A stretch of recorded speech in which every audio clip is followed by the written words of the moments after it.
Tout l'intérêt que peuvent porter les professionnels à se rencontrer, à échanger sur leur savoir, leurs connaissances, pouvoir nous dire quels sont les process qu'ils mettent en œuvre ou qu'ils peuvent mettre en œuvre pour établir des prévisions notamment, puisque ce matin particulièrement il s'agissait de prévisions de la sécheresse et ce sont des scénarios qui ne sont pas très optimistes, hein, mais on le savait déjà, mais en l'occurrence là ils sont argumentés, ils sont d'ailleurs confrontés à d'autres scientifiques, donc c'est là tout l'intérêt de la chose, de pouvoir nous éclairer, nous les élus en tout cas, sur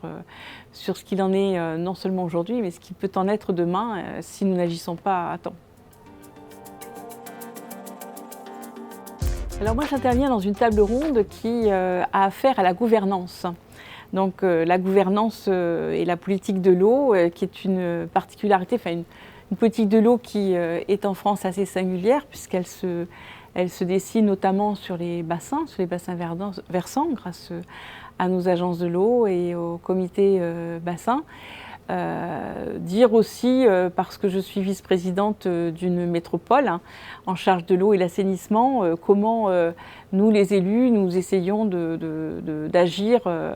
de façon la plus cohérente et la plus pertinente et la plus ambitieuse aussi pour répondre au problème de la gestion de cette ressource qui est un bien commun et qui se raréfie et donc qui nécessite de notre part, nous les élus, qui nous engage, nous les élus, à agir de façon courageuse.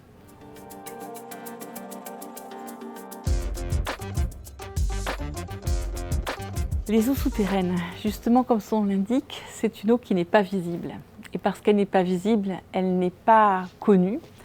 On ne sait pas, et c'est vrai que peut-être même moi la première, avant d'avoir à travailler, à avoir cette délégation de l'eau et l'assainissement, je ne mesurais pas à quel point nous étions dépendants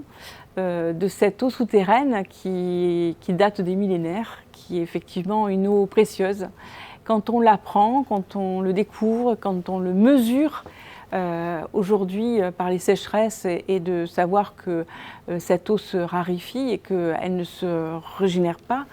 eh bien nous nous en sentons d'autant plus responsables. Donc non, je crois que pour être dans plusieurs instances,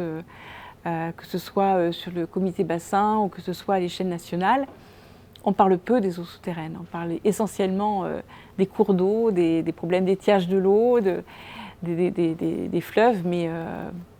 très peu des eaux souterraines.